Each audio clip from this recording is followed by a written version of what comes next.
Be Wealthy and Smart, episode 1061.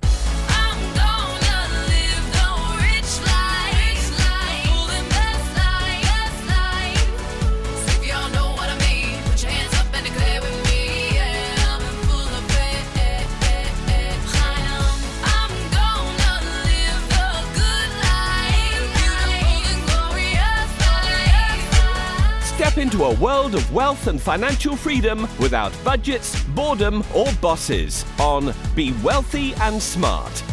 And now, here's your host, Linda P. Jones. Welcome to Be Wealthy and Smart. I'm Linda P. Jones, America's Wealth Mentor, empowering women and men worldwide to financial freedom. On today's show, we're going to talk about why 12% of new car loans top $1,000 a month, which is kind of looking and sounding a little bit more like a mortgage payment than a car payment. But of course, with all the supply chain problems, with higher inflation, with computer chip problems, new cars have been harder to get and prices have been rising. So what does that mean to you? And what are the things that you should consider if you're thinking about getting a new car? Well, a recent study conducted by Edmunds indicates that 12.7% of car buyers who financed a new vehicle purchased in June 2022 committed to a steep monthly payment of $1,000 or more, which is the highest level that the research firm has on record. The average amount financed for new vehicles also hit a near record level in the second quarter of 2022, climbing from $39,726 in the first quarter to $40,602 in the second quarter. Edmunds also found that new vehicle lease penetration fell to 18.5% in June 2022, down from 30.5% in June 2019, as more and more car buyers forego leases to purchase their vehicles outright. Jessica Caldwell, Edmunds' executive director of Insights, said there's no shortage of wealthy buyers willing to pay big bucks to get the vehicle they want at the moment, but this is pricing many Americans out of new vehicles altogether. Although there appears to be a steady stream of affluent consumers ready to commit to car payments that look more like mortgage payments, for most consumers, the new car market is growing increasingly out of reach, she said. Yeah, so here we have inflation going up, we have interest rates going up. It's the perfect storm against the consumer. We already have issues with the housing market, and we've been following that, with housing prices increasing and the fact that mortgage rates have made homes less affordable, or you can buy less home, as I reported in the last podcast, when the homeowner in Denver said they could have bought a home worth $700,000 last year when interest rates were low, but now that interest rates have gone up, they could afford a $555,000 home. So the same thing is happening with cars, where the price of cars, the financing amount of cars is rising, and that means in general for the same amount of money you're able to afford a less expensive car. So to deal with the high cost of new cars, car shoppers are taking out longer loans and accepting higher annual percentage rates. A record 12.7% of new car buyers took out vehicle loans with monthly payments of over $1,000. According to Edmunds, this is the highest level it has ever recorded, with the percentages of four-digit payments in previous Junes hitting 7.3% in 2021, 4.6% in 2019, and just 2.1% in 2010. The average monthly payment for new cars is somewhere around $650 to $700 in the U.S., which could be expected considering that the average price of a new car hit $47,148 in May, according to KBB.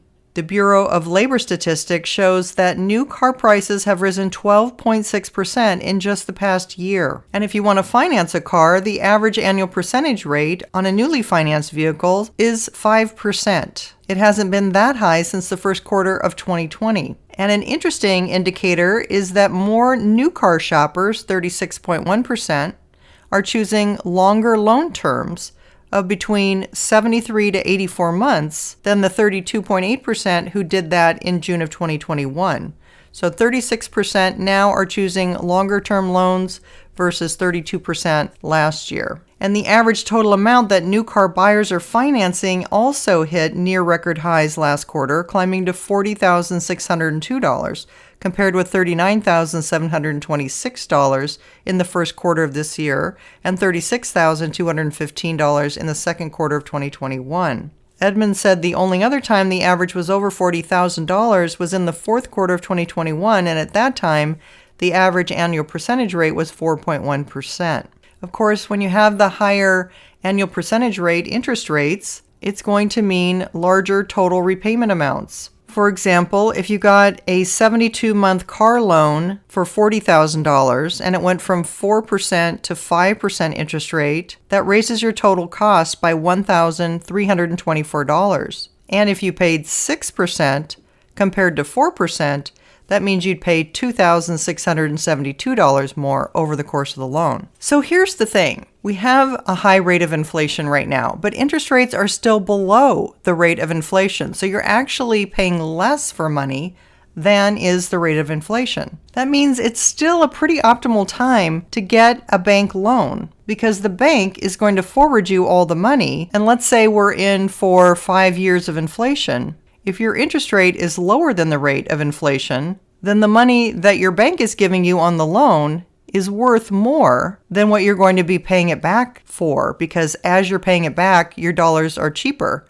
as inflation continues. So your $1,000 payment is going to have less purchasing power in future years, but the bank putting the money up front bears the full value of today's dollar. So basically, while inflation is higher than what you're paying on your loan, that's going in your favor. And over the term of the loan, say 5 years, you're actually going to be paying it back with cheaper dollars. And as long as your interest rate is below inflation, you're coming out ahead on that. So when is the best time to finance a car? Well, that would have been about a year ago when interest rates were low and I was reminding you it was time to refinance your mortgage. However, the second best time is probably right now because we're below the actual inflation rate and rates are still on the lower side than where they're going to be. So although prices have gone up on cars, you're still getting somewhat of a better deal because of the purchasing power. As I explained, the bank is putting up the full value of the money, but over time, with inflation, your money's going to be worth less that you're paying it back with. So it does make sense to finance a car, and you're getting lower rates today than you're going to get next month, and probably the following months. And maybe interest rates won't go up every single month this year.